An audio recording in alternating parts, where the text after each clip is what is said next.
So yeah, this thing is basically the M10 chassis, but it does have an upgrade, and that is the turret. And for one, you do have a very strong turret armor, but unfortunately it's only 3 inches thick, and why does this matter is the fact that, again, you are at 5.3 battle rating. Yeah, you're not bouncing anything with this anytime soon, trust me when I say this. Even playing hold down with this thing can be a bit of a danger factor.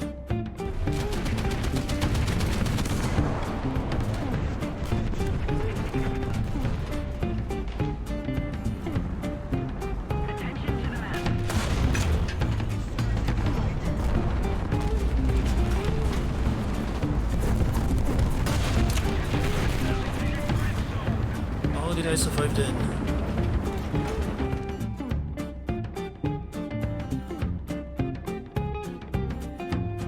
So this thing is based off the M10 tank chassis, right?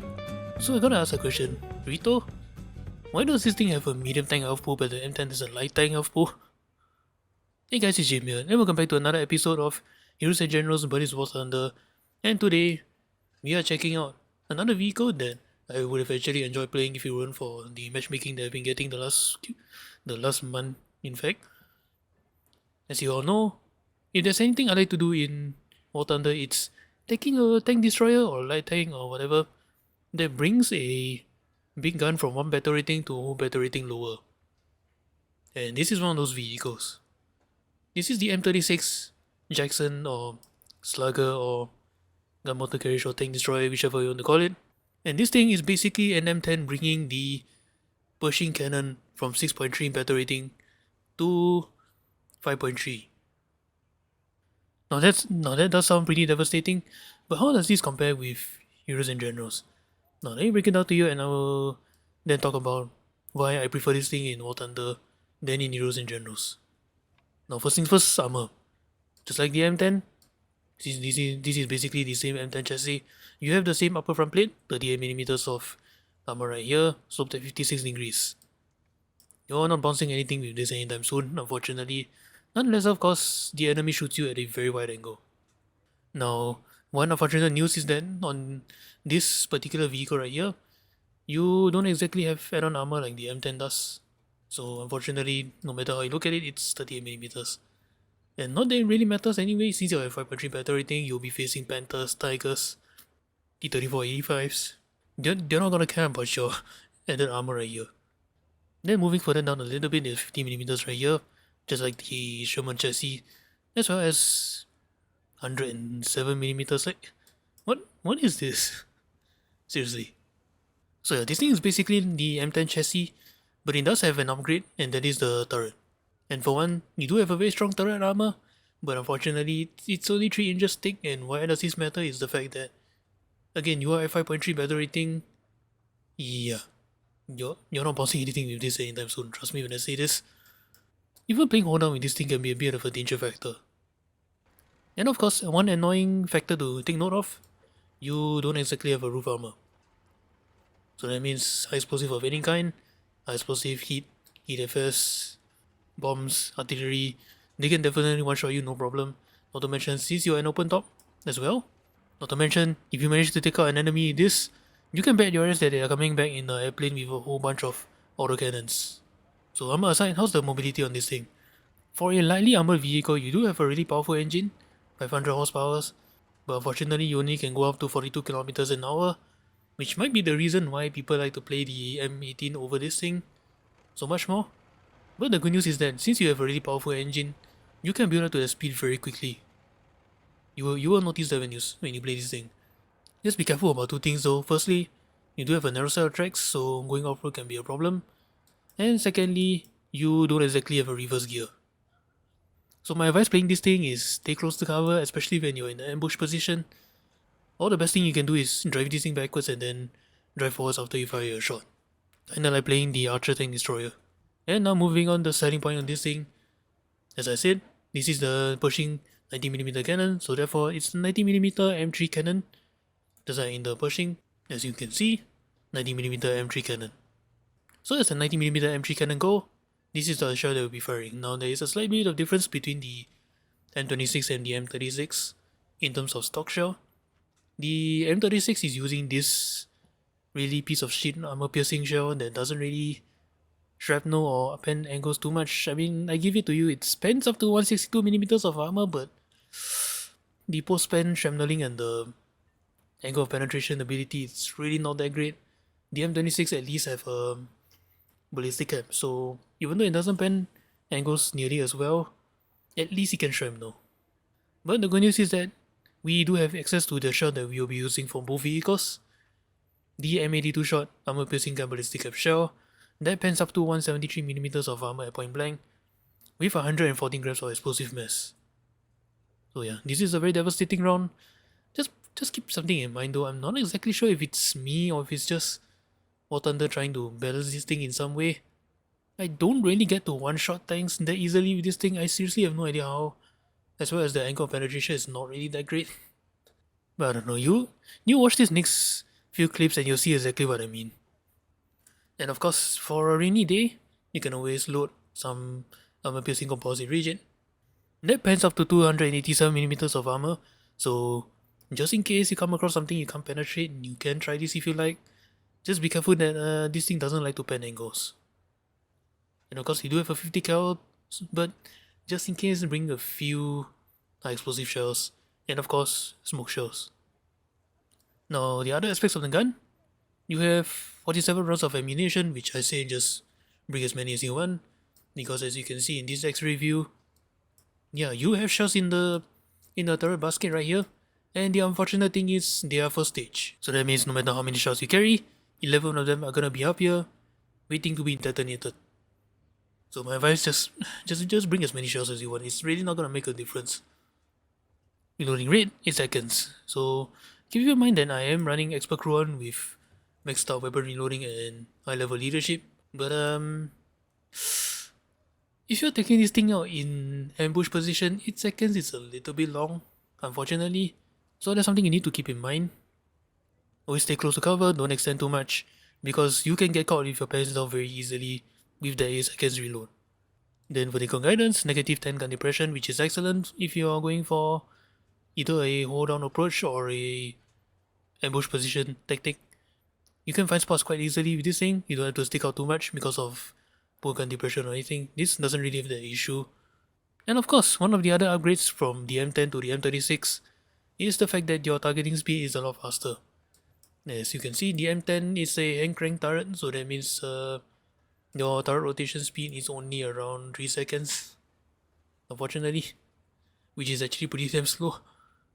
But that's not an issue for the M36. You have up to 22 degrees a second, which is about the same speed as the Sherman 76. So yeah, this is definitely an upgrade and it's very welcome. And finally, no gun stabilizer. So that's something you need to be careful of. Don't move too much when you're trying to fire. So how does this thing compare between Heroes and Generals and warthunder? Honestly, like the M18, the same reason as the M18, I prefer warthunder over Heroes and Generals in terms of this thing. I mean, don't get me wrong, in Heroes and Generals this thing is not bad. Really strong firepower that can punch through Panthers and Tigers and KV-85s and IS-2s, no issues. But then the issue isn't the firepower or the mobility on this thing, again, it's the map.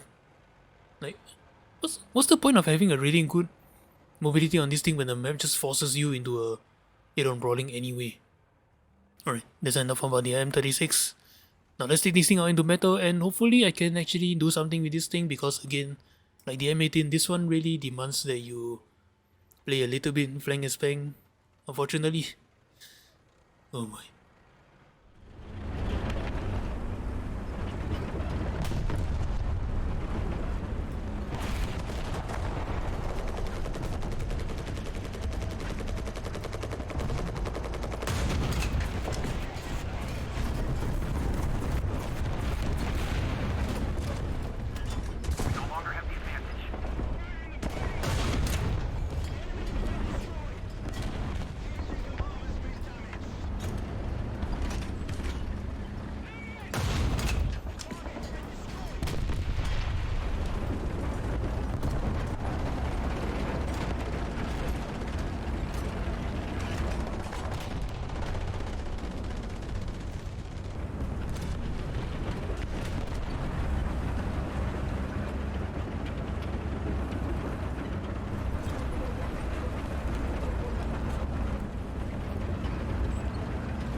like using them, man.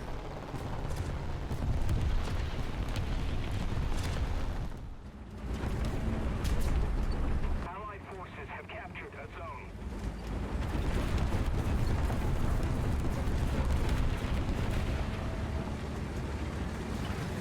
Attention to the designated point flare.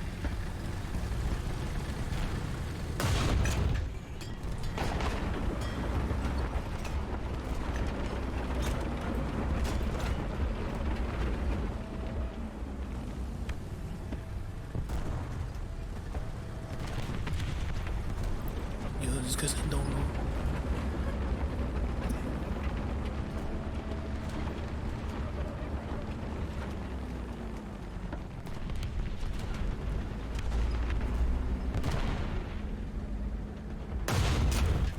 Enemy forces have captured a zone.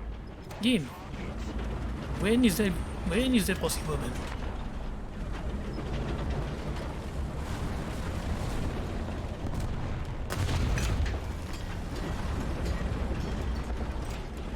Why is this a bloody thing now, man? Just why? We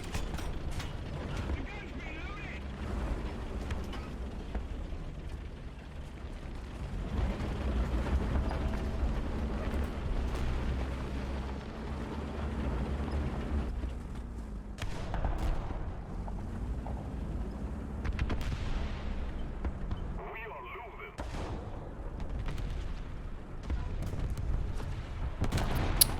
Oh my god, that's... that one pixel shit, man.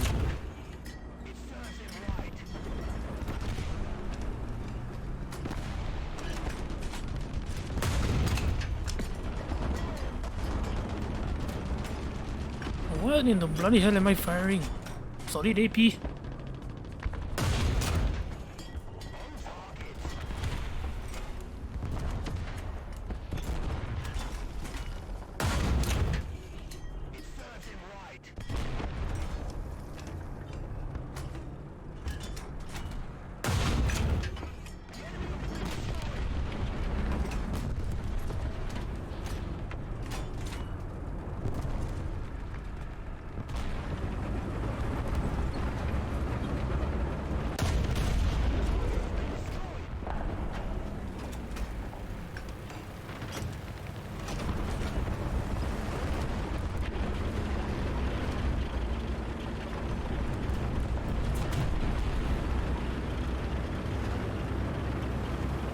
What the hell?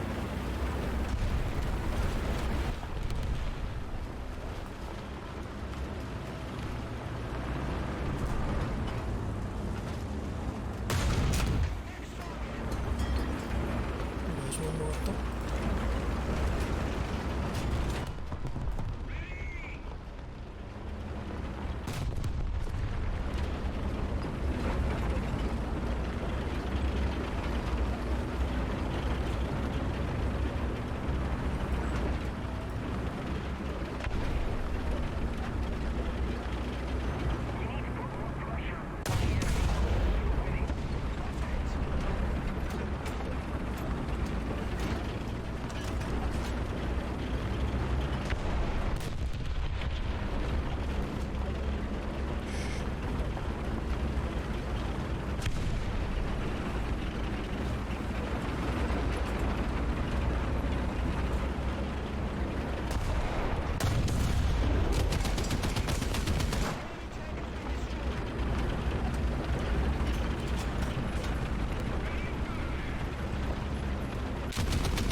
How many of you are there? Oh, Lord.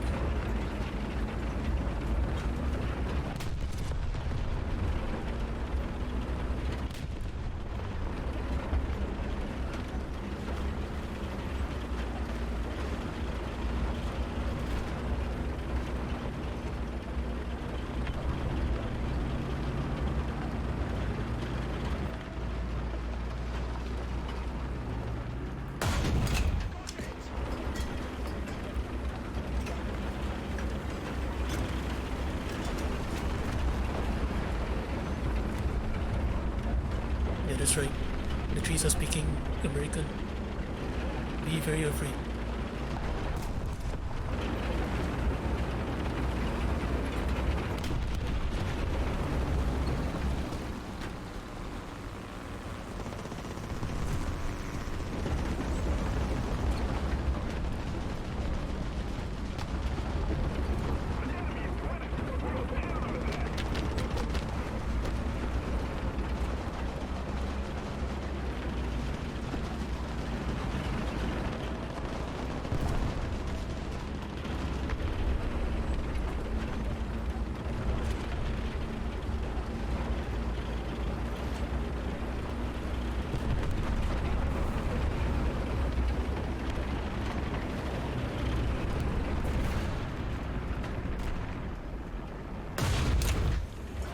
Yup, that's why I didn't want to shoot that.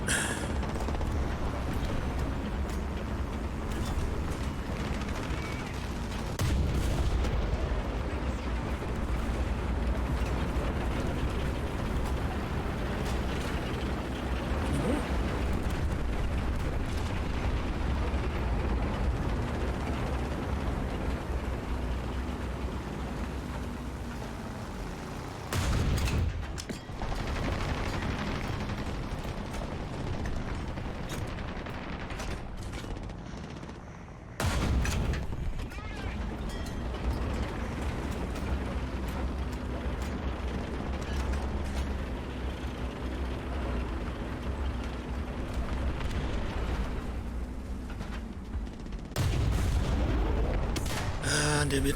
It had to end.